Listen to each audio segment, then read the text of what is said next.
It's Monday, November 4th, 2019. Digital Trends Live is about to start here. Some of the topics we'll be covering today. BlizzCon was this last weekend, and while a lot happened, the long-awaited announcement of Diablo 4 has been one of the biggest stories in gaming. We'll walk through what to expect, and we'll head to our New York studio where Dan Rosensweig, the host of the new series Going From Broke on Crackle, will join us to talk about the upcoming Ashton Kutcher-produced TV show.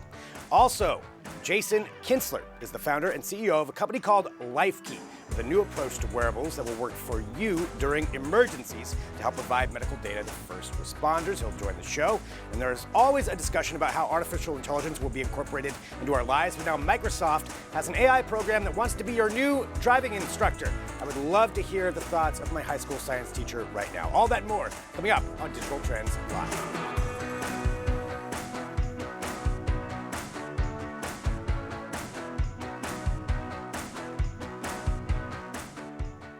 Hello, this is Digital Trends Live. Thank you very much for joining us today. We're in the Samsung QLED 4K studio, and we broadcast live here every single weekday, bringing you technology, news, headlines, discussions, and more, all while broadcasting live across a number of different platforms. We're on Periscope, Twitter, Twitch, YouTube, Facebook, LinkedIn, Dailymotion, Apple News, 2 different mobile apps, a smart television app, and at digitaltrends.com/live. So wherever you are, you can join us. You can find out about what we're talking about. You can enter into the conversation. You can drop us your thoughts and comments as we go throughout the show, and we do appreciate that, so please do so. But right now, to start off, I'm Greg Nibbler, joined by the verified Riley Wynn. Hello. Good morning. Happy Monday. Happy Monday to you, too. Glad to be back. It's got to be nice hearing that verified in front of your name. Oh, I love it. Like, I just can't get enough of it. I Keep imagine going. you just stare at it every night before you go to bed, just Oh, on yeah. your Twitter account.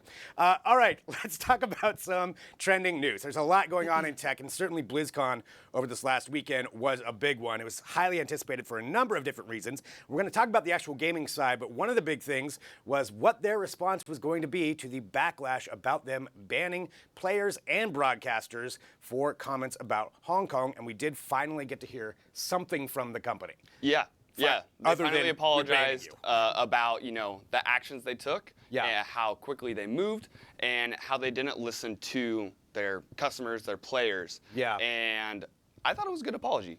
I think it's good. I mean, I think the actions are going to be louder than anything else. And taking a look at what they said, just to read what the comments were, Blizzard President Jay Allen Brack, said that we didn't live up to the standards that we really set for ourselves. So that's one of the keys, like you were saying. So them saying that we didn't live up to this, and a lot of their mottos have to do with free speech and connecting people. And when you ban someone for free speech and connecting people, it does tends to elicit a little bit of backlash, and that's kind of what we saw with this. And as far as responses, there were some protests that went on during the event. Now they reduced the suspensions for both the Hearthstone player and the broadcasters that were originally banned for a year. They took away the player's salary. They gave the money back. They reduced the suspension to 6 months, and they reduced the suspension to 6 months for the broadcasters as well. So that's a little bit on there, but there's still a lot that's going on the platform as far as how they're going to handle this. And this is a big problem for a lot of tech companies, is how do you handle pressure from China over these protests, over what's going on there? Do you just bow down and get rid of kind of any of these these values that a lot of companies espouse, or is it something that you stand up to them and risk losing a huge market? Yeah, it's crazy. We're seeing it a ton right now with the Hong Kong protests. I mean, it's not just happening in tech, like the NBA. You know, it's really interesting. Like South Park. South Park, yeah. Although it's really that episode's interesting, hilarious.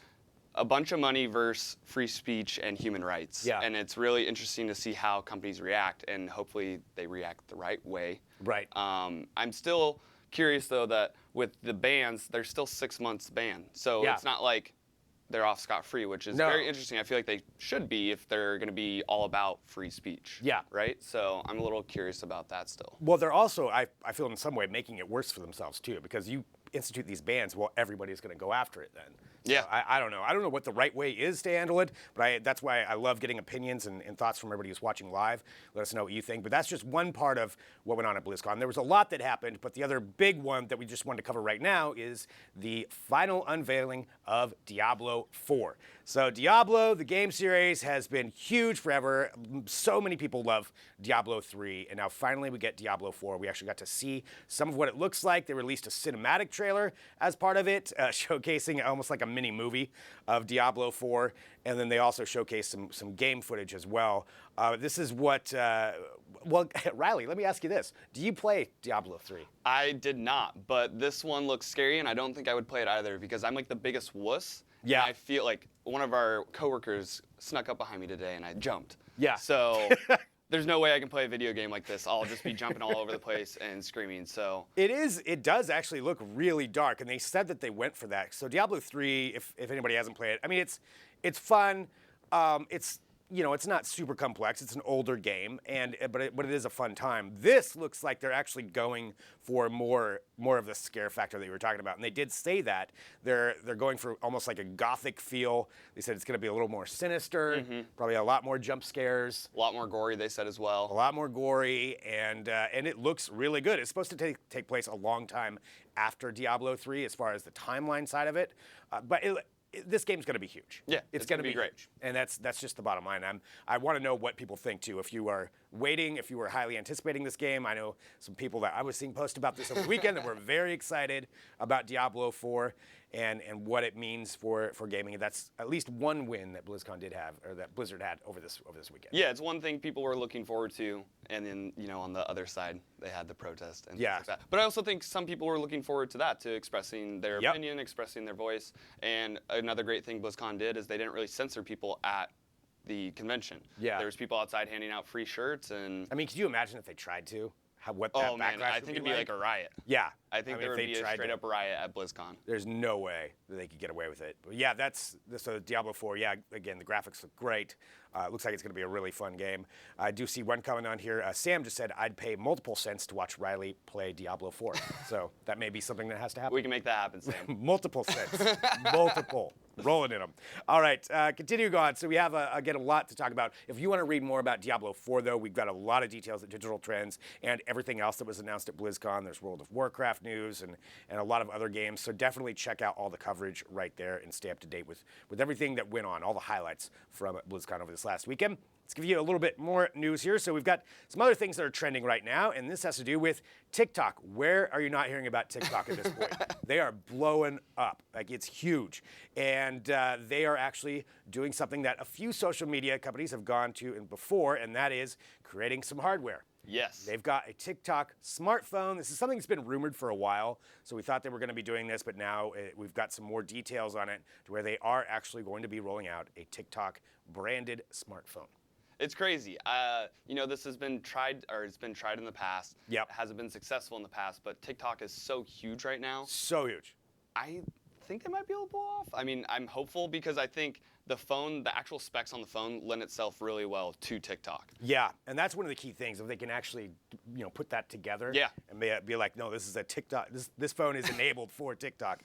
Talking about what it is, so they actually, they purchased the patents from a Chinese smartphone brand named Smartisan. So ByteDance owns TikTok. ByteDance bought Smartisan, bought some patents. So the phone was actually already designed, and now they've kind of built it up to where they're building their own off of this. The phone itself has a 6.4-inch AMOLED screen, so a nice screen. Qualcomm Snapdragon 855 Plus processor, so it's got top-of-the-line processing. 20-megapixel selfie camera. That's huge. That is big for TikTok. Huge. People love selfie cams on Yeah. TikTok. Yeah, and a 20 megapixel, you're going to be able to do everything that you want on that. 13 megapixel wide angle lens, 8 megapixel telephoto lens. So it's actually got some pretty good specs. Yeah, the cameras on it are amazing, and if it's cheap enough, Yeah, it's going to be great. depending on what they end up doing. Yeah, and on the back is a quad lens camera consisting of a 48 megapixel main lens. So I missed that even, and a 5 Yeah, that's the biggest one right there. There's so many different ones on there, so many different cameras that you've got on this. So that's huge when it comes down to it. And, like you said, we've seen other social media companies try to launch hardware, and certainly they all want to. Whether it actually works, that's a different thing. You have Facebook who does it, and they continue to put out hardware. But as far as a TikTok branded phone, honestly, this seems like one that could actually work. Yeah, I think so. I think the inclusion of TikTok on the phone is minimal enough that people maybe that don't buy it for that purpose will still be like, okay, it's on here. I don't use it, but this phone's still great, so it's not bothering me. Like other things, like when U2 put their album on the iPhone, everyone outraged on that. But this seems a lot more less intrusive. Yeah. And because it's like you swipe to go to TikTok. It's not like it already, or it is already on the phone, but it's not just going to be there on your homepage. You have to go to it. And so you have all that functionality of a normal phone. You have the functionality, but it's not intrusive. It's not in your face. Well, for right now, it's just going to be available, I believe, in China to start off with. So we'll see if this actually goes out worldwide. And whether it's not this specific phone, maybe they co-brand with someone else and go that way, or maybe this is the start of a whole line of products. You know, you look back with what Snapchat did with their specs. It's always something that certainly companies want to get into because there's, I mean, so much money in it. Oh yeah. If you can create a successful hardware brand, that launches the whole thing. I mean, look at Google. But yeah, it's pretty interesting what TikTok's doing it, and good for them for taking advantage of the popularity right now. For sure. They're the biggest thing in social media right now. Yeah. So ride that wave. Yep. There it is. We'll check that out. You can find out more about that at digitaltrends.com. Again, just getting through some of the big trending stories here right now. This next one has to do with an article that came out in the New York Times, and I want to know if well, maybe nobody would admit this out there, but have you tried any yoga poses based on what you saw on Instagram? It's becoming an issue. There's actually an article that went up talking about how many people have hurt themselves attempting ridiculous yoga stances, and because it's people who aren't trained and don't know what they're doing, but just think that it looks cool, and they're ending up hurting themselves.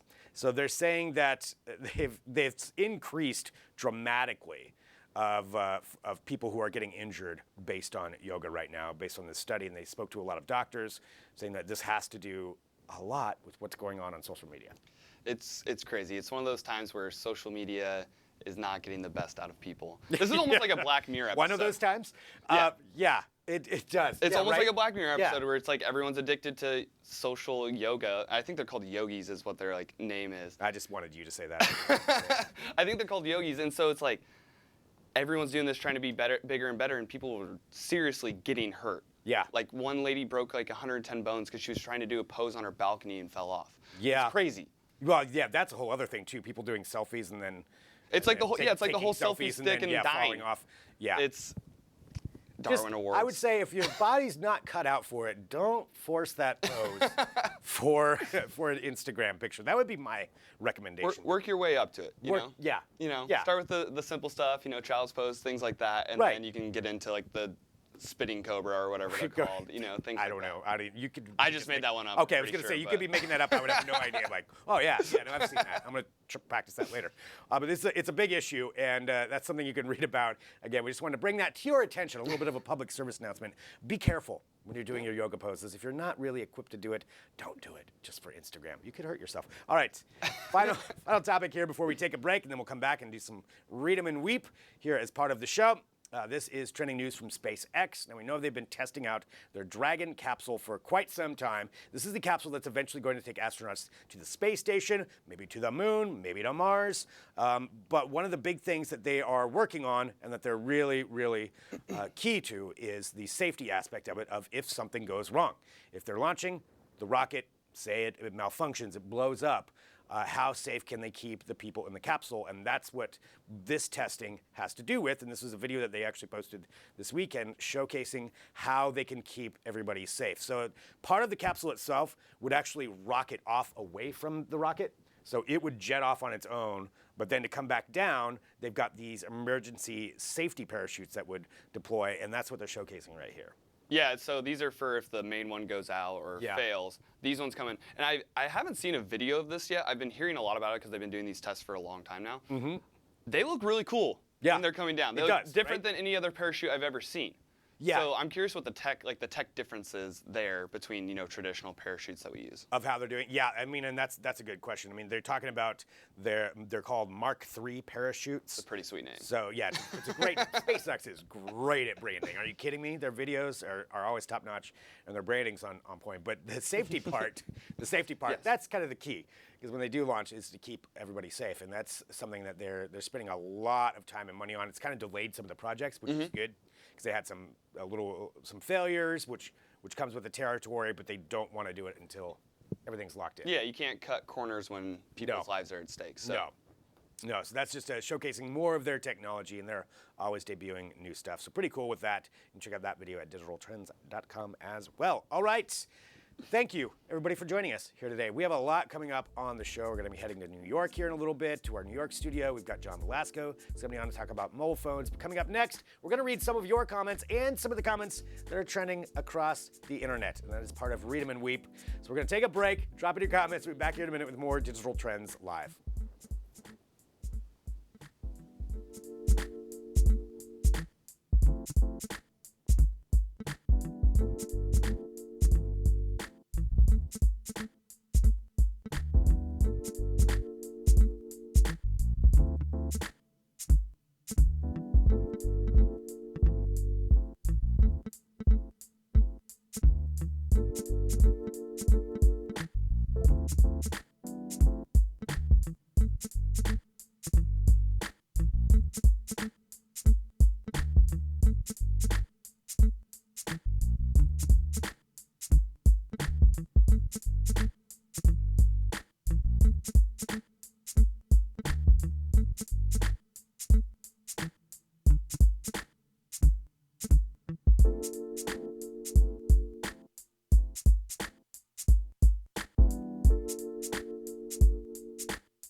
Apollo 11, your go for separation.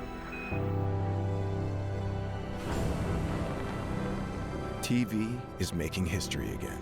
The groundbreaking Samsung QLED 8K. And welcome back to Digital Trends Live. Again, thanks for joining us. We broadcast live across a number of different platforms, so many platforms, and what we want you to do is hit that subscribe button on whatever one you're on. That way you get the notifications when we do go live.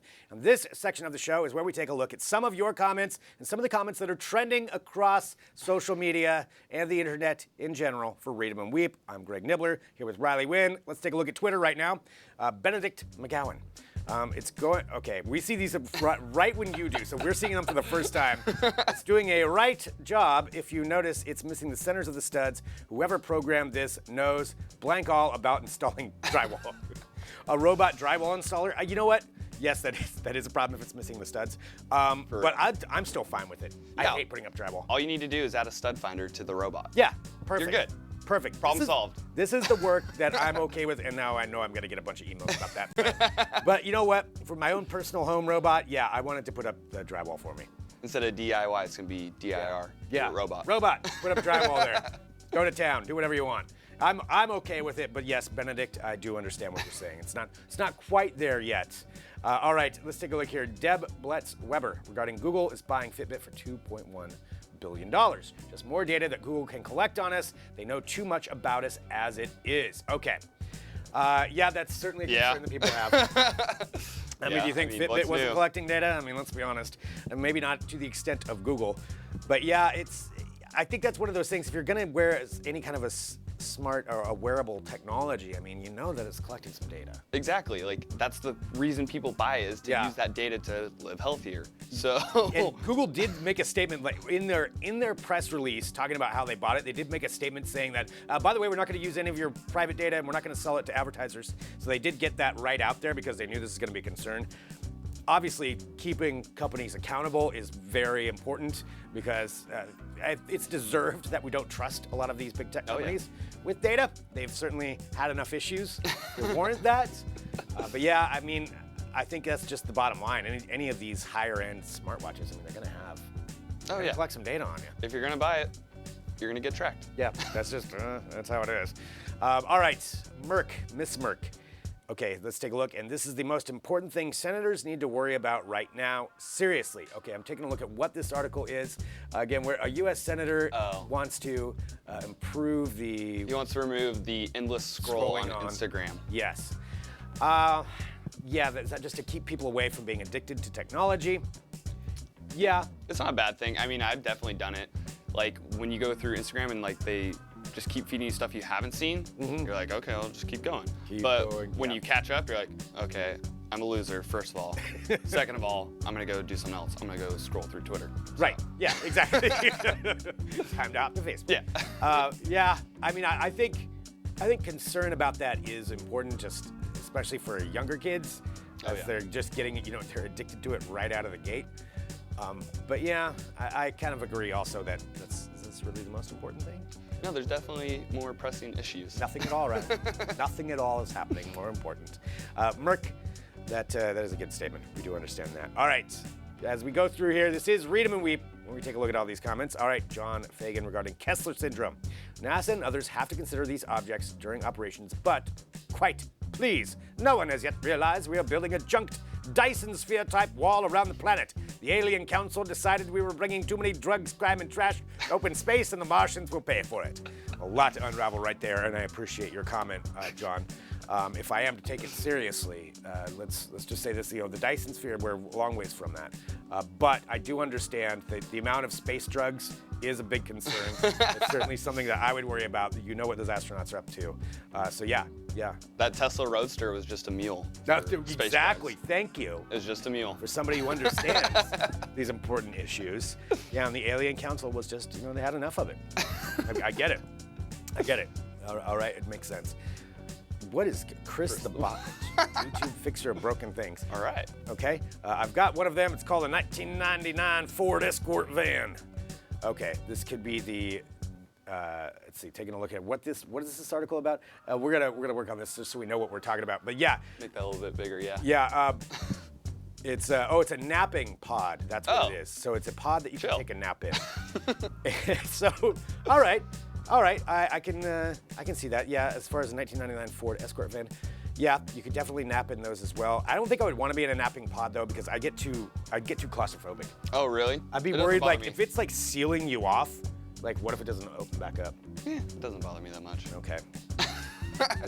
I'd be nervous about it. It's like that tomb thing that they have for the earthquake protection bed, where Oh, it like yeah. sucks you into a tomb. That does worry me though, because the thing closes over you, and then like if there's rubble and debris on top of you, like you're not gonna be able to get out. Yeah. Because of the way Exactly. that would freak me. Yeah, and it's probably like soundproof, so yeah, there Yeah. you are, forever. No, thank you. All right, the freeze chill. Regarding Panasonic RP HD so 5-in noise canceling headphones, WTF, shave your neck beard. Oh boy. Oh, I'm gonna guess I know who that was. Yeah, me directed too. to. Not me, I can't grow a beard, so. I mean, if you can grow, and maybe this person's just jealous of the neck beard. I think that's what it. Neards are in right now, that's what I hear. Neards? Is that what you're calling Yeah, it? Neards. You never heard Neards. that? No, Oh, I didn't know that term. Love me a good Neard. A Neard. All right. Okay, I'm solid. Maybe that's what we need. DT November, Neard November. Ooh. Maybe that's something that we can Sexy. kind of pass by. We'll see if we can make that work. All right. Well, there it is. That's Read 'em and Weep, again, where we take a look at some of the comments that come through across the web and on our platforms. And we thank everybody, no matter what platform you are watching on, because we do appreciate it. And the show is live, and that's why it's so much fun. We get to talk about tech and have you here with us. Up next, we're going to go into New York. We have Dan Rosenzweig, who's the host of Going From Broke, a new show on Crackle. He's going to be out there with Jeremy Kaplan, so that's going to be coming up next. But before we do that, Riley, thank you. Hey, thanks for having me. Love being here. Where can people follow your Twitter account, Riley? That's right. You can follow me at All I Do Is Win. All I do is win. It's right right. there. It's verified. All right, check that out. Thanks, everybody, for joining us. Back here in a minute with more Digital Trends Live.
Apollo 11, your go for separation.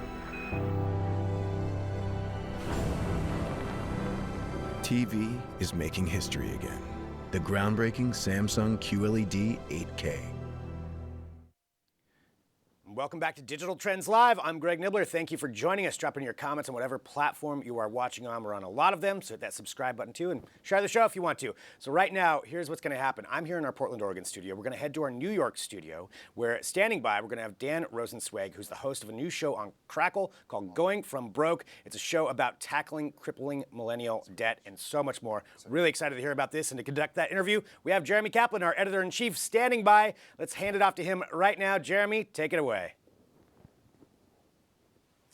Good morning. Yes, Jeremy Kaplan coming to you live from the New York City studio, and we are indeed going to talk about student debt today, an epidemic of crisis proportions, a problem, a real thorn in the side of basically anyone who has to go to school these days. It's ridiculous. And we may have a good solution for you, thanks to Dan Rosensweig. Thank you for coming to join us. Thanks for having me. I love the studio. So modern. No, you don't. You hate the studio.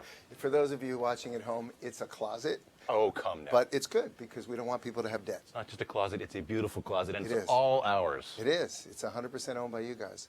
Dan is host of Crackle's Going From Broke. It's a brand new TV show about helping millennials deal with the challenge of student debt. Yes. Can you walk us through the show? What's it all about? What's the gist of it? Yeah, so the basic reason to have done the show is that there are 44 million Americans who have $1.6 trillion worth of debt. Yeah. You know, it's a big deal. And worse than that is 40% of them are behind on their payments, and worse than that are the fact that you have to pay taxes and then pay your debt and pay the interest. All goes to the government, so how many times can we tax the same person? All things that Chegg learned when Chegg decided to pay off all of our employees' student debt. We realized just how backwards the system is and how it's designed to take advantage of young people. Let me interrupt you. So Dan is, of course, the CEO of Chegg, which started out selling textbooks or renting textbooks. Renting textbooks, and now we do homework help and internships and jobs. But the idea is what we wanted to do was shine a light on just how devastating the problem is. So it's not only a financial epidemic, but it's mental health, it's suicide. You're talking about the highest numbers we've ever seen in anxiety and all of these things in young people, all for reasons that didn't need to happen. Right. But the reality of the show, and I must credit Ashton Kutcher, who is the executive producer, and Ashton knows that student debt is a big issue for Chegg and for myself and my family, because we think creating a permanent debtor class is obscene and unnecessary and devastating to families, to the economy, to America's future. And he came up with a concept to the show, for the show with Chicken Soup for the Soul, and approached me to do it. The Crackle Network, for those of you who don't know the Crackle Network, it's the largest free streaming service. Yep. And of course, logic would say if we're going to tell you to get out of debt, we don't want to charge you to watch something. I like that. So, I stumbled across Crackle on my smart TV a couple years ago, and every once in a while I come back and I'm like, well, there's free content. There's free content. And it's great stuff. Yeah, well, so much. It's a nice option. It's a very nice option, and this was part of their one of their first original programming forays. And in less than 11 days, we've had 3.6 million streams of the show, which I think shows you just how important it is. And look, the reality is that of all the people that go to college, 50% of high school people don't go on. Of those that do go on, 43% of them don't graduate with any degree, and yet still have student debt. Oh, that's the worst. Well, you get about $9,000 or $10,000 in student debt, and you realize that is an epidemic that will hang around your neck for the rest of your life. Sure. We're giving people $80,000, $40,000. They don't realize that they have to pay it back, or when they pay it back, or what interest is. It affects their credit scores. It affects their ability to get apartments, to start families. So it is, as you said, an epidemic that needs to be resolved. And the show is designed to really sort of take 10 vignettes of people's lives where you perhaps can see yourself in that life and say, okay, I get it. Here are some practical things to do. We also, try to make it entertaining, even though it's the subject that most people don't want to broach. Most people don't want to deal with money. Chegg did some research that shows that the number one thing that students wish they had learned in higher education that they didn't was personal finance. You know, it's funny because the things that we get taught in education aren't necessarily life skills. And so things like how to manage your money, which seems like a basic thing one should just get a handle on, we're actually instilling the worst possible habits in people. Borrow as much as you can. Don't worry about it. Just get through this. And we hide it from them, which is everybody's got Apple Pay or Google Pay or Amazon Pay, use PayPal or Venmo. And so there's no accounting for what you spend. There's just a way for you to spend it. It's more convenient. It's more hidden. Most people don't know that the bank is not doing you a favor by only charging you the minimum every month. Yeah. They do it. You'll pay this off in 16 years, but keep You'll paying never the pay minimum. it off, right? That's the point. That's how they mint money. And it's incredibly easy to sign up for credit cards these days. I remember there's a woman on the show who's, you ask her how many cards she's got. Well, 11 or 12 credit cards. Yeah, and her husband didn't know it, and that was sort of something that caused a lot of marital tension in the show. So what the show is designed to show a couple of things. One, if you're in the system, yes, you got screwed, but you have a responsibility and a necessity to get out. Two, there are smart, practical, baby step things that you can do that can make meaningful difference in your lives. Three, most of us aren't even cognizant of the choices that we make and the impact that they have, either negative or positive. So here is a couple that was playing what I call credit card roulette, and not the one where you all go to a bar and throw your card in. It's the one where instead of paying off your debt, you go get a credit card, you borrow from that credit card to pay this bill. Yep. Then when that credit card gets maxed out, you open up another credit card, and she ended up with 12 credit cards, each one with increasingly worse interest rates. So instead of paying the debt at 6%, she's borrowing at 21%. And the good news is, you know, Max and Megan have done such a good job on themselves by the time we finished with the show, and it follows them over about a 3-month period of time, and we check back in with them before we launch the show, is that they are in the green for the first time in their life. That was they going can to be my keep their question. house. In the series, do you follow through somebody, you give them some We do. tips on what to do, and hopefully there's an outcome at the end that's encouraging and positive? Yeah, look, as a CEO, the job was to show them how to be the CEO of their life. Sure. And to give them a combination of a hug and a kick in the butt at the same time, when necessary. But a lot of these people are just marvelous people who are caught up in the system the way any of our kids could have been caught up in the system if college debt were part of our lives. And so we stayed in touch with a number of them, actually, subsequent to the show and their careers. But the show actually did go back and make sure that before we launched it that we had a snapshot of where they are. Did they continue to do it? Did they follow through? Did they get worse off or better off? And by the way, not everybody gets out of it. Not everybody's prepared or mature enough or responsible enough or willing enough to just say, I own this problem, I want to get out of it. Some of them are still trying to outrun it.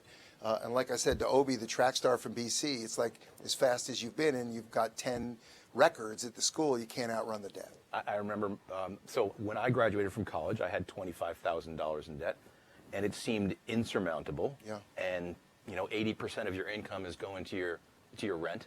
New York, the worst place to live. San Francisco's not so good either. Yeah, right. And maybe 2% is going to pay back that debt. It took me, 12 years. It was incredibly hard. And But you were even that was paying your debt. $25,000. Right, and you were even paying your debt. I mean, the challenge today is we had some of the people on the show who were using payday loans to pay off the credit cards, to pay off the car bill to the car that didn't even work. You know, there just isn't enough support.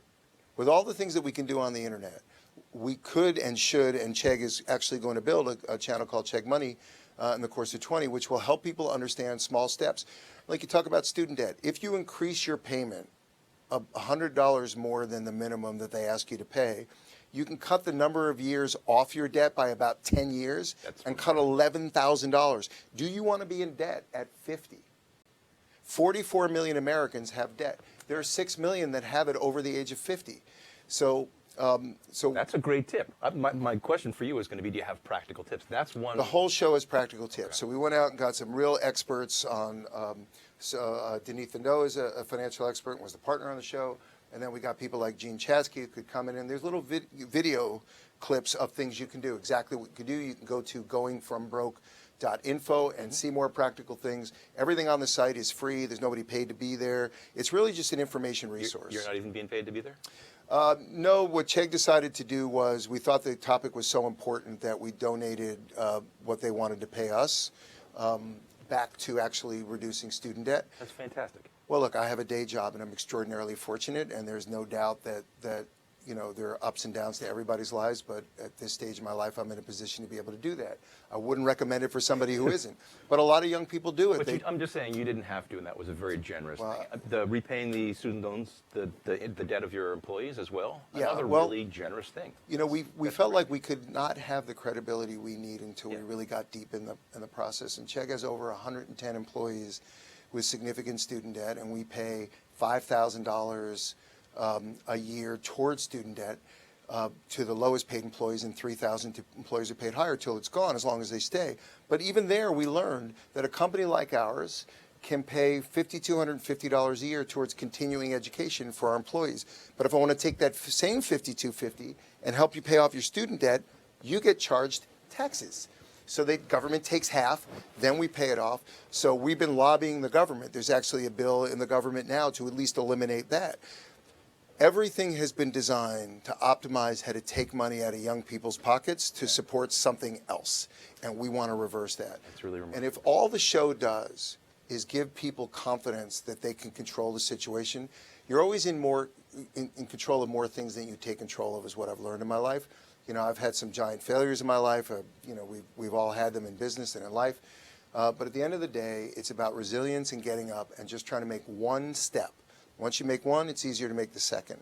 And the show brings it out, hopefully in a very entertaining way. I mean, Ashton's a brilliant guy. He conceived the show. Chicken Soup for the Soul wanted the show, and Crackle's distributing the show. And Chegg's part was just to be able to help provide the content and the support and the financing for it. Well, if you're like most Americans, you have some student debt, sounds like your first step should be tuning into Crackle and watching this show. Goingfrombroke.info is the site, but go to Crackle and watch Going From Broke, and let us know what you think. Send it back to these guys, and they'll pass along the information to me. But we really appreciate the opportunity to talk to your audience. I encourage you all to watch it, and I do encourage Jeremy at Digital Trends. Send me personally an email. I'll relay it over to Dan here. Dan Rosensweig, thank you very much for joining us. Thanks Congrats for on having the us. show. Thank you. We have a lot more technology coming up for you, but we got to take a short break. So please stick with us. We'll be back after these messages.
Apollo 11, your go for separation. TV is making history again. The groundbreaking Samsung QLED 8K. You are watching Digital Trends Live. Thank you for joining us. So whatever platform you're on, hit that subscribe button. Also, thanks for watching. I'm Greg Nibbler. Do appreciate it. And there is so much going on in technology. We try to keep you up to date on everything. And fortunately, we have some amazing editors who can help us do that. And that's why right now joining us, we have John Velasco. We're going to be talking about everything going on in the world of mobile. As far as that is, there's a lot that's been going on. But one thing off the top that I've seen a lot of people talk about is Google Incognito Maps mode. And this is big for a lot of people, but I want you to tell me, why is this a big deal, and what are the developments in it? Well, it was first introduced back in May 2019, and it just launched for Android users, so they could actually use this feature right now. And basically, it's like, when you're in Chrome and there's incognito mode, so now you have that option with Google Maps. So you can actually, it doesn't track stuff like your location, any data you're using through the software itself. So, the case usage for it is, let's say you just want to get directions to a place that you don't want people to know or someone to track. then yeah, this incognito mode is something that you should probably look at on your phone. It prevents it's a quick access privacy option that prevents like Google from storing your information, like your location and your data. But there's one thing worth noting. Even though if you turn on incognito mode, it doesn't affect how your activity is tracked by other things like different apps, your service provider, whether it's Verizon, AT&T, and voice search and other services. So I'm not sure where I would probably use it. You know, maybe if I'm, let's say, ditching work early and I need to go somewhere, then yeah, definitely that's a good way of not having that information shown. I mean, I did notice you're not in the studio right now, so you may have already given yourself away. But with this coming out, I guess I can understand that, especially nowadays, you know, where everybody's concerned about what kind of data is being utilized, how people are tracking you, what kind of data they collect. So I guess that's one little thing that you could put up to try to prevent some of that. Yeah, absolutely. If you need, you know, directions real quick and you don't want that information to be saved, then yeah, try out incognito mode. So we're not sure yet when it's going to be built for iOS users, but if you're an Android user, you can download it right now and try out the feature. Do you need to download a separate app for it? Is it a whole separate program? Actually, no, it's actually in Google Maps. You actually got to just tap your profile, and there's an option there that'll say incognito mode. Okay, nice. All right, well, check that out. I'm sure we've got more up about that too at Digital Trends. I know it's been a big trending topic for a lot of people, so that's good. iOS users may have to wait for it, but that's what's rolling out right now for Google Maps. So incognito mode, if you so want to use that, and make sure nobody knows where you're going. All right, let's keep on talking about some mobile technology and phones in particular. We need to discuss this. So we've had so many that were announced over this last few months. It was kind of phone season there for a while, and we're going to talk about a couple of them, but the Samsung Galaxy S11. Let's walk through what's going on there. Yeah, you just said 11. We're not even there yet, but rumors are starting to come up. And the big thing, obviously, is going to be all about cameras. Cameras seem to be the big talking points for many mobile devices and companies. So the rumors have it that the new S11 is going to jump up to a pretty sizable camera from a 12 megapixel camera, what it has right now in the S10, to a crazy 108 megapixel camera. So I'm not sure about you, Greg. I'm not sure if it's worth even having that many pixels. But yeah, that's what's coming out. What's supposedly going to be happening with the S11. Samsung actually introduced the ISOCELL Bright HMX sensor back in August, and it's the first one to go above 100 megapixels. Now, I want to tell you, Greg, really quick, the importance of this, because it's a 1/1.33 inch sensor. And for me, I think the sensor size is more important than the amount of megapixels. But from what we're told, that Samsung's going to be working on a second generation of the sensor, and they're going to use some clever technology to get more detail, better performance of low light. But of course, it's just going to come down to how big is that sensor. I have a phone here that actually has the largest sensor in a smartphone. This is a Panasonic CM1. And you look at this phone, look how thick that is. That's compared to today's phones that have 12 megapixel cameras. This has a 1-inch sensor, so the largest one. So you can only imagine how big this phone may be. But again, this phone came out a few years ago, so I'm pretty sure they're going to be able to cram it down to the size of something like this. Yeah, I mean, you're right, 108 megapixels. I don't know how many people actually would have any use for that, unless you're a commercial photographer, or that's all I can think of. I'm sure there's other use cases. But even talking to Davin Matthews, our photography editor here, he says that's essentially the same thing that you're saying. The size of the sensor matters more than 8 million megapixels, because you're not really going to utilize all of that unless just specific use cases. But if you have that sensor in there, then you're going to see some of the advantage of all this. Exactly. It's going to be able to take in more light, and of course, with more light, it's just going to produce better low-light photography. And I think that's the big thing that separates the good phones from the great phones. And that's, again, S11 rumors, which as soon as a phone announces, there's already rumors about the next one. I mean, iPhone 12 rumors are all over the place right now, too.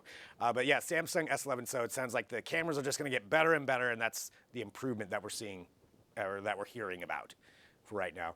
Well, speaking of cameras, the Google Pixel line of phones has always, well, not always, but certainly been, had a reputation for having some of the best cameras that are out there. And definitely through the Pixel 3, it was largely understood. I mean, certainly iPhone or Apple and Samsung are right up there as well. But Google Pixel has been no slouch when it comes to that. Now, the Pixel 4 just came out. You have a Pixel 4, but I understand you're not necessarily as enthused with this. Yeah, I want to really love this phone, and don't get me wrong, it's a great phone. It's definitely one to consider. My question to you, Greg, is when you look for a phone, when you're buying a phone, what are the 3 big things that you look for? The 3 big things that I look for, I'm probably the worst one. Price. I'll look at the pricing. That's definitely something. Camera, though, is for sure something that I also want to know. And honestly, the processor. How fast is it going to be? Those are the 3 things. Yeah, I think those are valid. For me, the Pixel 4 is a great phone, but I'm thinking about going back to my old phone because there are just some problems that I have with it. Number one, let's talk about the battery life. I think this is probably the biggest, thing about the smartphone. A lot of people have been complaining about it. Battery life is it's just poor. It's not going to give me, it doesn't even give me a day's worth of battery life. So working an 8-hour day, but way before that, I need to recharge this phone. So battery life for me is one of the more important things. Number 2 is, great camera, as you said. It takes great low light photography with night sight mode, exceptional portrait shots, but there's no wide angle camera. I know it has a telephoto camera lens in there, but wide angle has been useful because for me, it just gives me more flexibility as far as taking different shots. I mean, I'm kind of surprised they didn't. That just seems like a weird omission in this era of, the camera battles that we have going on. Why you wouldn't have a wide angle one. Exactly. We've seen, the iPhone just do it recently. Some of the Huawei phones. Samsung, of course, also jumped on that route. But yeah, just weird that they didn't opt to go with a wide angle. Just would have been useful. Right. But the last thing here is for me, just also the storage capacity. And it has 64 gigabytes of storage capacity. That's the base model. And when you compare that to some of the other models out there, it's just not enough. And it's even worse when you don't have enough. You don't have expansion with a micro SD card slot. So, for me, I think the battery life is the biggest concern. Love the camera, but if the battery life is going to be that bad and the storage right now, a little bit more than halfway. So who knows? It might be looking to go back to my old phone, but. That's true. I mean, it is weird to think now with 64 gigs, that's not enough storage anymore. But with the size of photos when you're taking them, if you're taking something in 4K, I mean, it's 4K videos, yeah, absolutely. It's a big file. You need that storage in there because even uploading it to the cloud, that takes a long time for a 4K video. So yeah, I can definitely understand that part as far as that concerned. But the battery life, I should have put that into my factors. I want to switch that out. Processor's out now. Battery life is in for my top 3. But yeah, if it's less than 8 hours, and that just sucks if you're constantly having to find somewhere to charge your phone and being that person going like, oh, is there an outlet anywhere? I need to plug in my phone. Or if you're flying, always having to find someone. Yeah, it's so annoying. Hopefully they fix that with the next iteration. Yeah. So what would you go to then other than this? I've been using a Huawei P30 for a while, or maybe the Note 10 Plus because it's, a huge phone with a big battery and, the reviews look pretty good. So I guess I'm going to check that out on our website. All right, there it is. We'll go take a look at all of that at digitaltrends.com. John, thank you very much for taking some time to talk to us about this. A lot of exciting stuff. So that's John Velasco, and check out everything he's got at digitaltrends.com. And we shall continue on here with our broadcast because we have a lot to talk about. We get to talk to really some amazing people. We get to talk about some different interviews, different technology, and that's what we try to do is keep you up to date with that as we go throughout the show here on Digital Trends Live. And up next, we're going to talk to a company who's making some wearable technology, but a little bit different. So we've got Jason Kinstler, who's the founder and CEO of LifeKey. We're going to talk about their technology. It's designed to actually help you out when you may not be able to help yourself out, for medical professionals, that they can understand what's going on with you. So we're going to discuss that and more. Stick around, back here in a minute with more Digital Trends Live.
Apollo 11, your go for separation.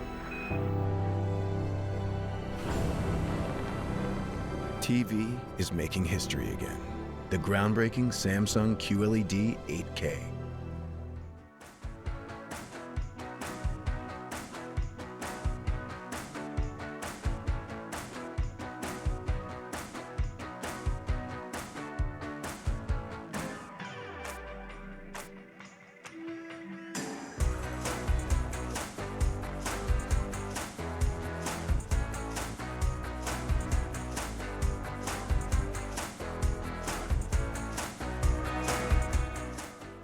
This is Digital Trends Live. I'm Greg Nibbler. Thanks for joining us. You are cool for doing so because you're going to learn about cutting edge technology. That's what we do here every single day. And certainly wearable technology is something where we see a lot of advancements in. It's really unique ways that it's being utilized to help people out. And that's what we're going to talk about right now. We have a special guest joining us. We have Jason Kinstler, who's the founder and CEO of LifeKey. Jason, thanks for joining us. Thanks, Greg. Glad to be here.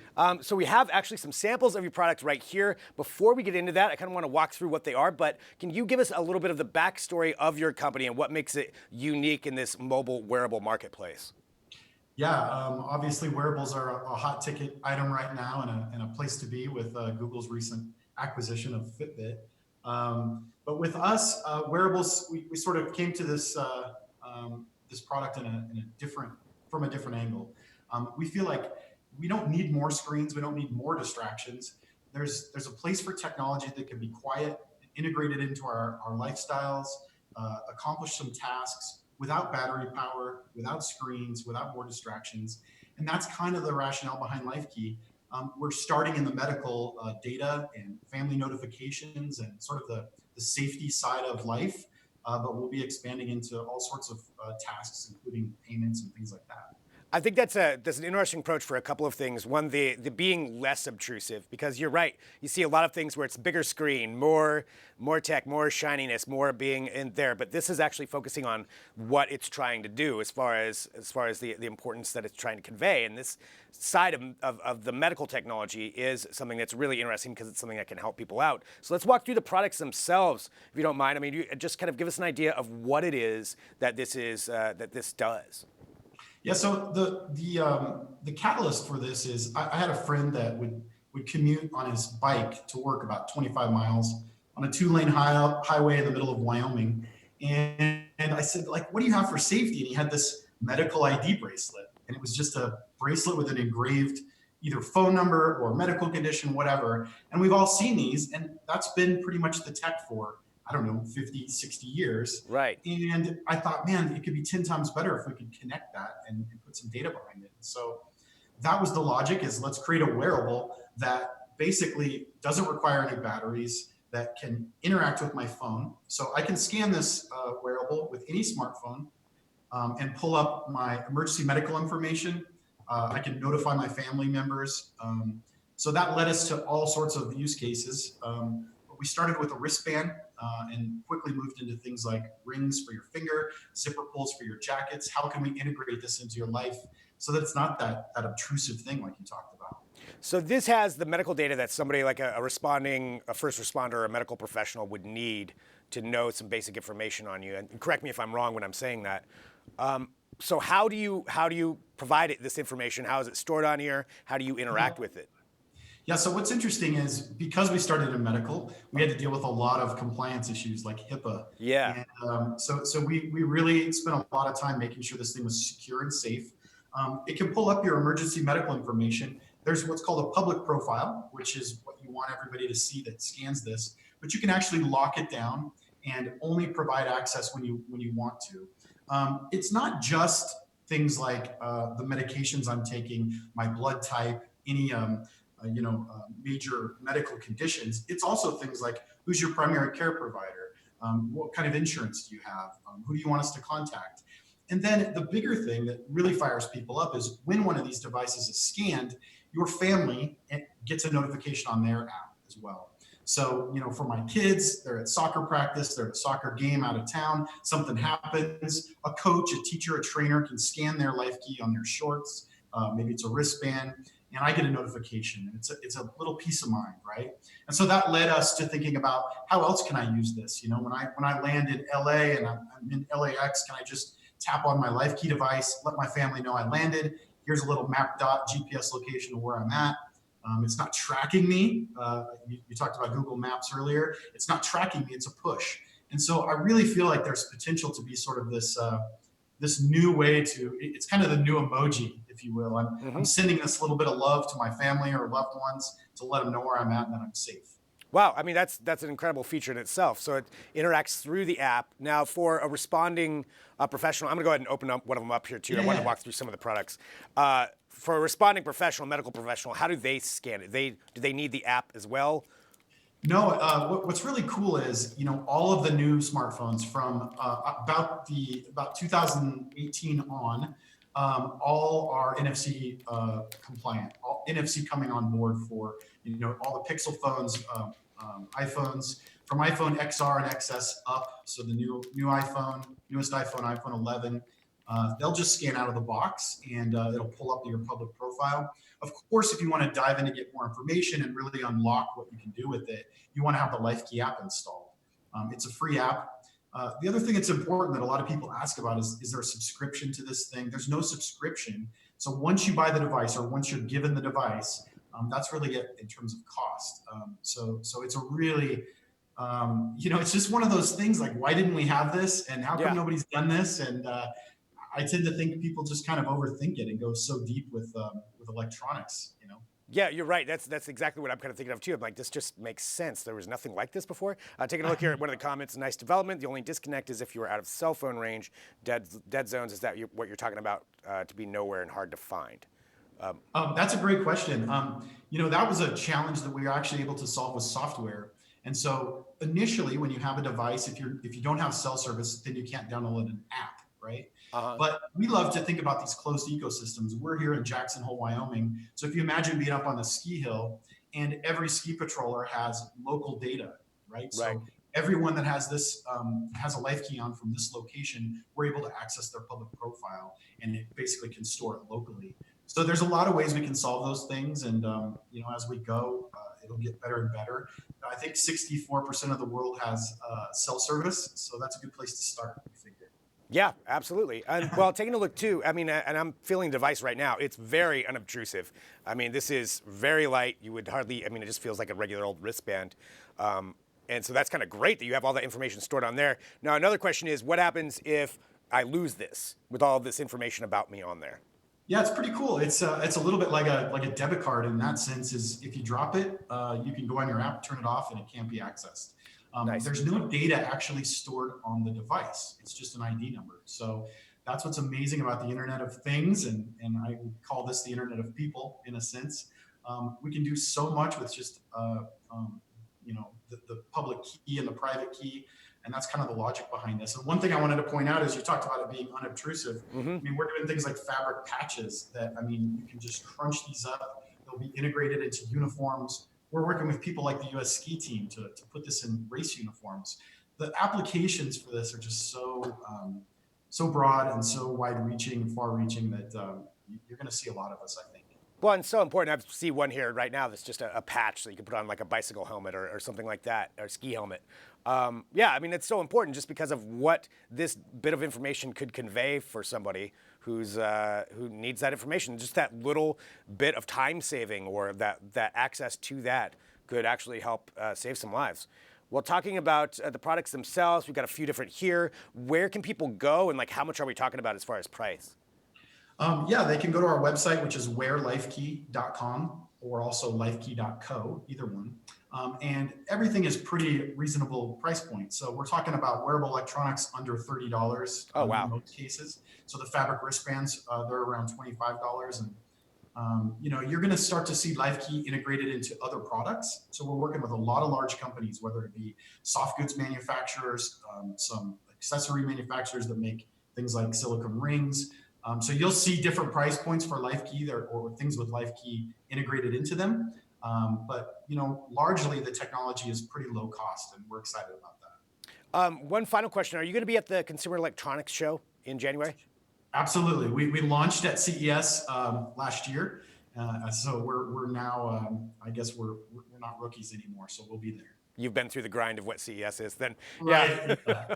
Well, thank you so much for joining us here today. I mean, this is really a fascinating product. And like you said, it's one of those things like, why haven't we had this before? But you went out and created it. And that's just a tremendous challenge in its own right. And it's really cool to see something like this out there. And really appreciate you being here on the show. Thank you so much for joining us. Oh, thanks for having me. Spread the word. One of the things about LifeKey is adoption is going to make this thing grow and be more useful. So I appreciate it, Greg. Thanks for having me. Got mine on now. All right. Thank you very much. All right, so really, really fascinating, talking about where mobile technology and where wearables can go. This is something that just makes sense, that would help out a lot of people. So it's really fun to learn about those things. That's what we do here on Digital Trends Live, is we bring you interviews and cutting edge technology and talk about what it means for our lives. And thanks to everybody who's joining in the conversations. Thanks to Avor for your question. And that's important to reiterate too. We are live, so we can take those questions, bring them directly to the people that we're talking about. So here's what's coming up now. We're going to take a quick break. We're going to come back. We're going to have some more cutting edge news for you, some more trending stories in technology. We've got some robots. We've got an AI driving instructor and even a drone controlled by your hands. So all of that's happening. Stick around. Back here in a minute with more Digital Trends Live.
Apollo 11, your go for separation.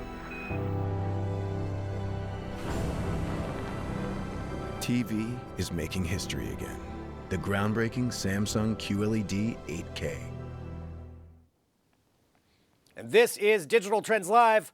Thanks for watching. Hit that subscribe button. I know I say it a lot, but that way you get the notification when we go live. In case you're out and about, you want to catch up on what's happening in technology. That's a great way to do it. You can also watch the show later on, share the segments. We're on every social media platform, and thanks to everybody for doing that. So let's do this. Let's talk about some more cutting-edge technology right now, and a place that's certainly at the forefront of a lot of robotics is CSAIL with MIT. So let's talk about that. So CSAIL, in case you don't know, it stands for Computer Science and Artificial Intelligence Laboratory. I double-check myself, but they work on a lot of very cutting-edge things we might not be utilizing today, but could in the near future. And robotics, autonomous robotics, is something that is that's going to be huge, in different ways that we can utilize it. And this particular project that they have has to do with blocks that control themselves and can interact with each other. So we're seeing some of the demonstrations here as you go through. They're called M-Blocks, and they said that they're called M-Blocks. This is from CSAIL director Daniela Roos,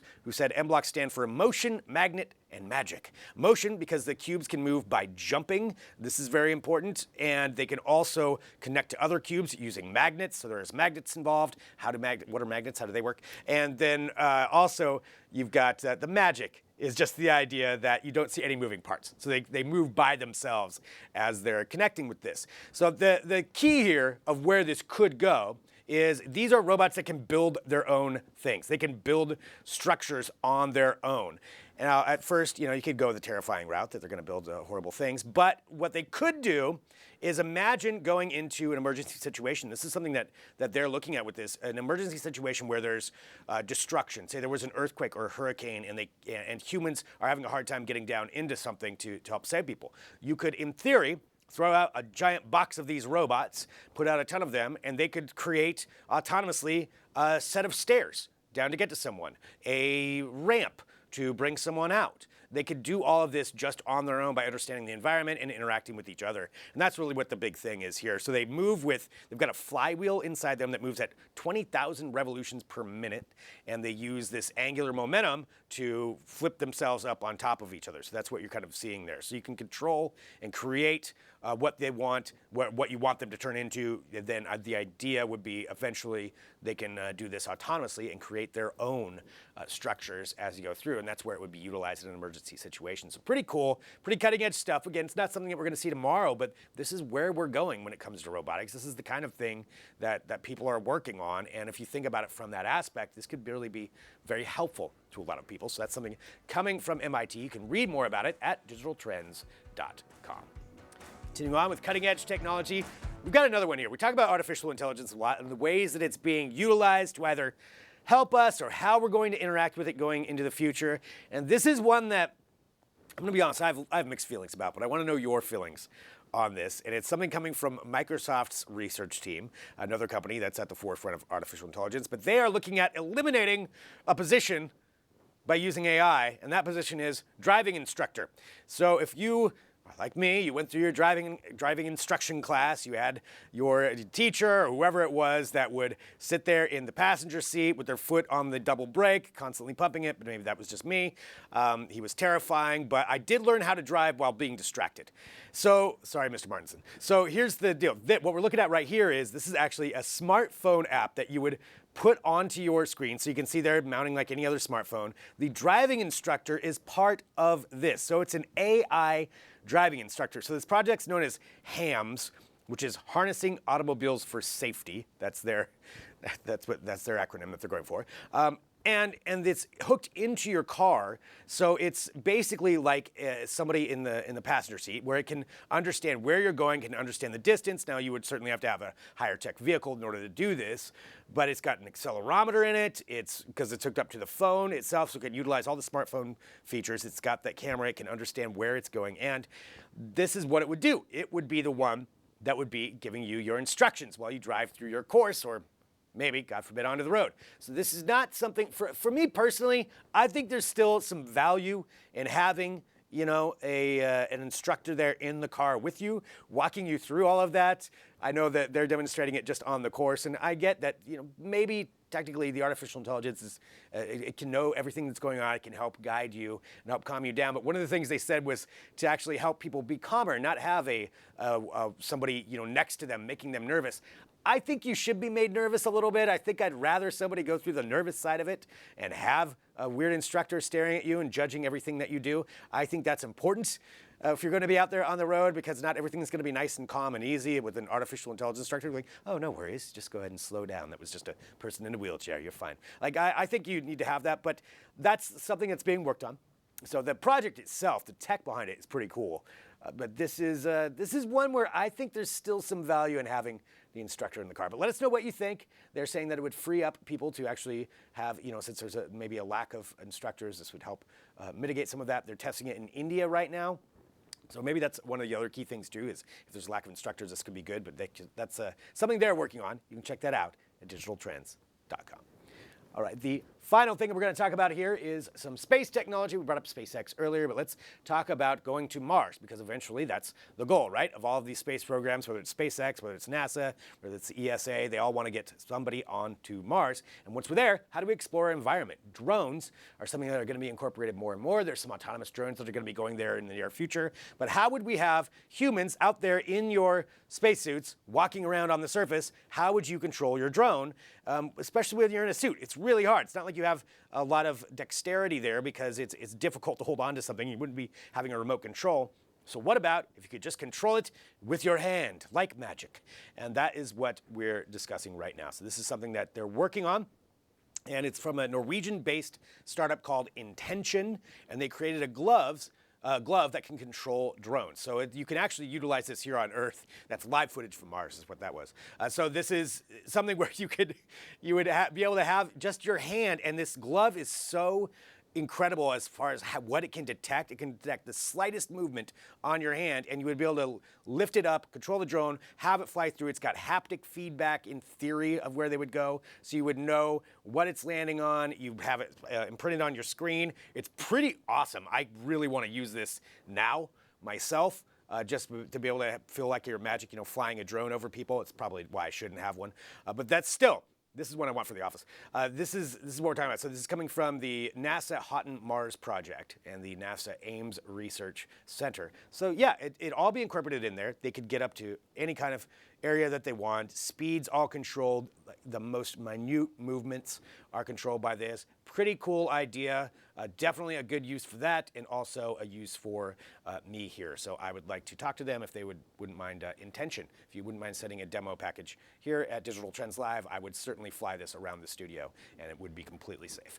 All right, well, you can check that out, digitaltrends.com. Thank you, everyone, for joining us. We're going to talk about some more cutting-edge technology. Next, we have Jason Yim, who's going to be joining us from Trigger to talk about augmented reality, mixed reality, virtual reality. How is it being incorporated into so many different ways? We're going to be discussing that. So stick around. Back here in a minute with more Digital Trends Live.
Apollo 11, your go for separation.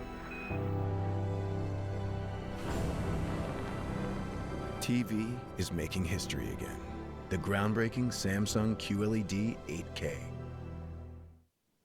This is Digital Trends Live. Thank you for joining us as we continue through the show like we do every day, broadcasting live at 9 a.m. Pacific, noon Eastern, bringing you up to date on what's going on in technology and technology that can affect all of our lives, how it's changing. Right now, we're going to be discussing augmented reality, something I love talking about here on the show, mixed reality, virtual reality, and how we can actually utilize that and what the potential is, and whether 5G is the answer to all of those issues as far as what we can do with it. We're going to discuss all of that and more because right now we're joined by Jason Yim, the CEO of Trigger. Thanks so much for joining us. Hey, Greg, how's it going? Doing well. Excited to talk about this and your thoughts on where we're going. You are at the cutting edge of this. You're at the forefront of this technology. But to give everybody just a little bit of a background, can we talk about what Trigger is and your history with augmented reality and virtual reality and all the realities? Sure. So we're a mixed reality agency. We're located in Los Angeles. We have 175,000 hours of mixed reality experience, which makes us pretty much a major leader in the space. Our first AR project was 10 years ago.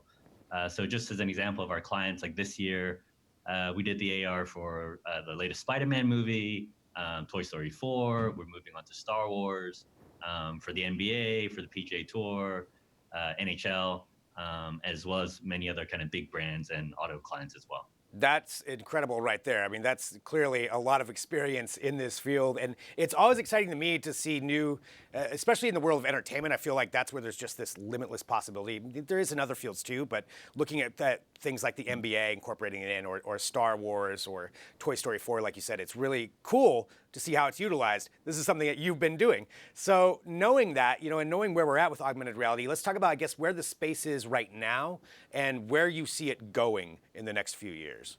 Yeah, so I think the space is actually quite interesting because there's been a lot of energy in the past couple of years. A lot of it is moving towards kind of social AR. So brands are kind of dabbling their feet, trying out Snap lenses, Facebook, Instagram. That's probably like the easiest point of entry for the brands. And then moving on to Web AR, which was a big development since October of last year, where instead of using an app, you can now get AR through your browser just from your mobile phone. And then moving on to kind of larger activations for us, which are actually full apps that are on your mobile phone. Something like a Toy Story that's embedded into the Regal Cinemas app. The Regal Cinemas app has, I think, 10 million plus users.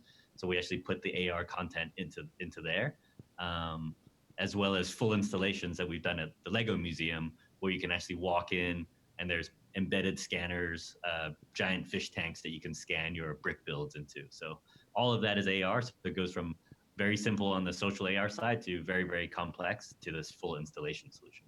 Yeah, I'm just looking at some of the demonstrations right now as we're broadcasting it. It's so cool.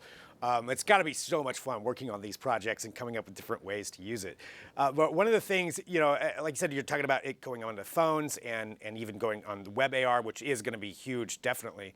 But what are some of the different things that we need technologically to really expand this into this full immersive augmented reality, mixed reality environment? Yeah, I think everyone is waiting for the head-mounted glasses. I think though that most of the innovation, most of the adoption is going to happen on the phone first, and still what we're waiting for on the phone are a couple of things. One is 5G will bring that kind of better connection to everybody that will allow us to kind of push more content to the phone, and then the other thing is I think the more important thing is for the brands to kind of move from the experimental phase to a wide adoption phase. Because right now, let's say we have a brand, they're trying out AR on one or two products. When a consumer goes to the store, it's great because it works on one or two things, but it doesn't work for, let's say, 98% of their other products. So once brands get past this kind of initial test and they start moving on across all their products, then you'll see much wider adoption because we can actually build this behavior. Consumers can actually go in and expect the same experience with every single product that they look at, and I think that will really bring the adoption up. Well, and talking about 5G too, and just what that enables for that data connectivity to be able to push that content out. What about at live events and how that can be incorporated in? Because I know especially when it comes to sports, the NBA, the NFL, Major League Baseball, whatever you want to talk about, NHL, there's different ways that could go. For you, being at the forefront, what are some different ways you feel like that could be utilized, like that experience, what that experience could be like? Yeah, I mean, we are really excited about 5G on the sports side. There's a couple of things that it can do. One, on the simplest side is right now, when we go to a concert, you go to a sports game, you try to do anything on your phone, it's almost impossible. We know even with you get onto the stadium Wi-Fi or whatever, it's so blocked because of all the users that connectivity is just too slow. So 5G will fix that. We will all be able to connect at a high speed in the stadium. And then thereby allow a lot of this kind of social activity and AR content. Then the second thing it can do is enable a certain type of content. So what we're most excited about is the ability to take live telemetry, live stats from the game itself, and actually pull it into our AR experience. So something that we did for the NHL was, for the first time ever in January, they had trackers on the puck and on the players' uniforms. So you could actually track their position and speed on the ice, which had never been done before. And we can take all that data now with 5G and actually present it back to the consumer at home who's watching the game, who can see replays in AR, or they can track their favorite player and see the speed that they're going on at any point on the ice. And you can map that across many, many other sports as well. So. Wow, it's so cool, so exciting. I want to see that myself. And you being there, at the forefront of this, I'm sure you think about augmented reality experiences all the time and different ways that it could be utilized far more than any of us. So for you personally, what's one feature, one experience you want from augmented reality that's not quite there yet because of lack of 5G or whatever it is, but that you would most like to see? Yeah, for me, I mean, I think Formula One is a great kind of example for AR. I mean, there's all the excitement of all the cars going around, but then also all the telemetry all the data that you're pulling from this experience. So I would love to see like a real synced AR experience for Formula One. And then with classes, with head mounted, what you can do is in the future, you can switch between something that's augmented, like let's say you're placing the track on your tabletop and you're seeing the cars going around and all the live stats, and then switch over immediately to like a driver perspective or a POV perspective on the car itself and be able to look around in VR. So we're excited about that mixed reality, like true mixed reality sort of future, where you can just kind of toggle between one or the other at the best moment and for little kind of like snackable sizes of content. That sounds great. Well, for people who want to follow along with what you do also, is there any experience that's going to be coming out soon that you can talk about that we can look forward to? Okay, I don't want to get you in trouble. That was it. Don't worry about that. No problem. Check out Spider-Man and Toy Story 4 for now. Fair enough. Yeah, Spider-Man and Toy Story 4. So check out those experiences. And I just want to say thank you so much for joining us. So for your platform, though, where can I send people to check out some of the projects you've worked on? Yeah, please go to www.triggerglobal.com. All right, great. Well, Jason, thank you so much for being here on the show. Really exciting to talk about this and excited to see what you do with all of this technology as it comes out. It's just so much fun. There's such great stuff coming up. I mean, I wish I could tell you right now, but just wait a little bit. It'll be amazing. That's why we need to stay tuned. Well, we'll have you back on once that comes out, and then we'll talk about it. All right, well, thank you very much for being here on Digital Trends Live. Thanks. See ya. All right, well, I had to ask. But let's do this. All right, here's what's coming up next. We have more coming up on Digital Trends Live because our own Mr. Matt Katz is going to join us to bring us up to date on some technology stories that are going on worldwide. There's a lot that's happening that could affect us, wherever you are. I know people are watching from all over the world, but we want to necessarily focus on some of those stories, including Russia trying to shut themselves off from the internet. There's some stories going on in Europe and China, so Matt's going to have some updates for all of those and bring us up to speed on what's happening there. So stick around back here in a minute with more Digital Trends Live.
Apollo 11, your go for separation. TV is making history again. The groundbreaking Samsung QLED 8K. This is Digital Trends Live. Thanks for joining us. We broadcast live every weekday, 9 a.m. Pacific, noon Eastern. We try to keep you up on what's going on in the world of technology, and that's what we're going to talk about right now. So I'm Greg Nibbler, joined by Matt Katz. Hello, Matt. Hello. Always so much news happening. Matt is on top of all of it, and there's some particular stories that I've seen a little bit of, but I haven't really been able to dig into and understand the ramifications, and that's what we're going to talk about now. I know we're going to get our shovels and dig into the news. We're going to dig right into it, and so that's the new graphic that we need to have. It's got to be you with a shovel.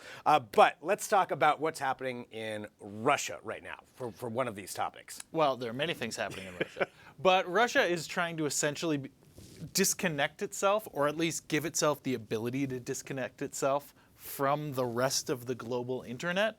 Which seems like a monumental task. I mean, right? It's the World Wide Web. Yeah, so right now we don't actually know how they're going to do it. If this all passes, if the law passes and they give themselves the ability to shut themselves off from the rest of the world, we don't really know how they would do that, especially considering how much infrastructure is there connecting them to the rest of the world. But you can understand why they'd want to do this if you want to keep what some in the Russian government might consider dangerous information out of the country. Right. You would want to block off the internet. So in order to actually do this, then you mentioned that there's a law. So what's the actual law itself? I mean, essentially, it's what you would say. It's internet sovereignty. It would give them, simply put, a switch that would let them just disconnect themselves from the rest of the internet. I just don't see how they're going to be able to do that. But yeah, you're right. That's kind of the big mystery of it, of what they would be able to do. And you could certainly see if that were to go into place, if they were able to, that some other countries might be interested. Yeah, that kind of technology as well. I mean, one of the things that we've seen is in China, they have what's called the Great Firewall of China, which is not quite the same as disconnecting yourself from the rest of the internet, but it's a wall that prevents sites and information that the Chinese government doesn't want coming into China from getting into China. So that's why you can't access things like Twitter or Facebook or some other sites when you're in China unless you have a special VPN or something like that. It's the same goal, which is to prevent information that you don't want coming in to get into the country to people's phones, computers, etc. Yeah, well, I mean, that'd be an incredibly powerful tool if they do this. But that's something that I feel like people should be aware of, that this is something Russia is trying to do. And if they do, what the ramifications are of that just globally and everybody else trying to come up with their own ways to do it. But that's just amazing. So that's what we're talking about with that one. So that's what's happening when it comes to Russia. And then there's more going on that we want to bring you up to speed on, because this thing that's going on in Europe I find really fascinating about cloud storage. Can you walk us through what that is? Cloud computing in general. So if you are a company or even an individual and you want cloud computing infrastructure for yourself, you really only have a few places to go. You've got Amazon, you've got Google, you've got Microsoft. There's some smaller players, but what do those three companies have in common? They're all American. So the two countries in Europe, and probably there's going to be a wider push, but Germany and France are trying to essentially kickstart their own cloud computing companies so they don't have to rely on these American companies. You kind of want to keep it in-house, which is the opposite. I feel like both of these are trends that are the opposite of what the internet started out as. Everybody thought the internet was going to connect everyone, but now all these different countries are realizing that, maybe we don't want to have every other country connected to us because there's some issues that come along with that. There definitely are issues, but there's also the I guess as far as usability for the people in your country, the citizens of your country. I mean, it's much easier, I would think, to have a global cloud storage system rather than something that's just within the country itself. That's true, but all of a sudden, the security of that information is if it's really located on a server, because the cloud isn't the cloud. Right. It's just servers that are all over the world. If you've got all of your important information on a server in California that belongs to Google, first of all, it belongs to Google. Second of all, it's in another country. Third of all, you don't really have security access to that. You're not setting the security for it. And fourth, if something happened to our internet infrastructure that cut off physically different countries from one another, your data is sitting in California, even though you're in Germany, but you want a little closer to home. Right. So maybe something else to just at least duplicate it. I don't know. It'll be interesting to see where that goes. So that's just to clarify which countries you said that it's Germany and France. Yes. That are doing this right now. Yeah, although there are some parts of the European Union that will probably be angling towards this as well. Right. Generally, the way the EU works is what Germany and France do. All the other smaller countries follow along. Yeah. So I wouldn't be shocked. Which makes sense. So that's something to follow up on. And there's a great article at the Wall Street Journal, and then I'm sure we'll be covering some of that as well. So you can check out all of that there as far as what that means. Just thinking about it bigger picture, because especially in this era of where we want our data protected, they make a valid point. It's a valid point as far as where that data is if something gets cut off. So that's one thing. And then the final thing, just to kind of bring us up to date on some other things that are happening globally, things to think about. This isn't something that's new. China is being accused of stealing technology. This is a story that we hear over and over. It also kind of creates a lot of paranoia about Chinese technology that we've seen. Just that's a bigger picture. But you look at all the drones that were shut down recently, the 800 drones from the Department of the Interior, they shut those down over fears that China was taking technology. But now we have some more things that are going on when it comes to biomedical technology. So there are ongoing investigations by the U.S. government right now looking into whether China is stealing biomedical technology from research labs all around the country, mostly in universities, where you've got this rich academic tradition of openness, sharing knowledge, and everything like that. And it seems like China and possibly other countries are taking advantage of that to essentially steal biomedical technology that's being developed in the U.S. for their own gain. So what would they do with that? I mean, I guess that's kind of up to debate. It really depends on what the technology is. This could be vaccines. This could be medicine. It could be something that they want to patent. And if they got a patent on that before someone in the U.S. did, it might allow a biomedical company in China to outperform a biomedical company in the U.S. There's all sorts of things that could be done with this research. And the fear right now is that this academic culture of openness might be working to America's disadvantage. So, which is definitely something to be concerned with when it comes to that. But taking a look at what the investigations are, I guess, if you have the FBI involved, you have these other organizations, what are the steps that they're taking? Like, what could the actual ramifications be? Legally, is there anything they could do about it? Yeah, they could arrest people for espionage very easily.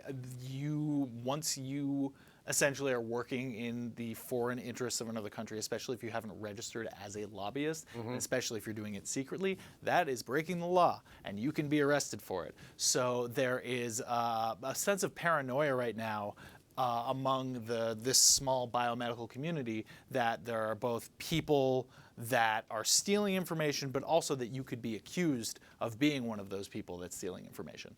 So it's not great for the overall culture of the biomedical field right now. Wow. Well, definitely something to follow up on and take a look at, because that's, like you said, with just the biomedical field, that's huge, let alone everything else. That there is this sense of paranoia, but there's also some definite information backing a lot of this up. So we'll have to see where that goes. Well, Matt, as always, thank you.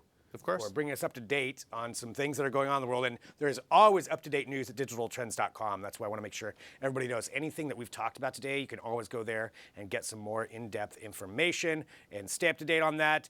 Let's talk about what's coming up tomorrow on the show. So taking a look here as I go through every day, we're live here, 9 a.m. Pacific, noon Eastern. We bring you all kinds of tech headlines, news, and interviews. Some interviews tomorrow. We've got Adam Kahn, the CEO of Akan Semiconductors, talking about semiconductor technology in conjunction with diamonds to create complex electronics. That's a tease right there, diamonds. We're going to talk about diamonds. We've got Nikki Vori, CEO and co-founder of Drive Time, the world's premier interactive entertainment app developed exclusively for drivers, so driving entertainment. That's something we'll discuss tomorrow. And it's also hands-free and eyes-free, so that's a key thing with that. And so we're going to have those two things and a lot more, as always, here on Digital Trends Live. I mean, we have so much content that we try to bring you and keep you informed on. That's part of the fun of this. It's interactive. You can join the show every single day. For those of you joining for your first time, welcome. Join us tomorrow. Tell your friends. Share the show. Let everybody know about it. And follow along at digitaltrends.com to stay up to date with everything that's going on in tech. It's a constantly changing news cycle, and we try to make sure that you know the most important things to go through your day. So stick around for that. Check it out, Digital Trends. And thank you, everybody, for tuning in. We'll be back tomorrow with more Digital Trends Live.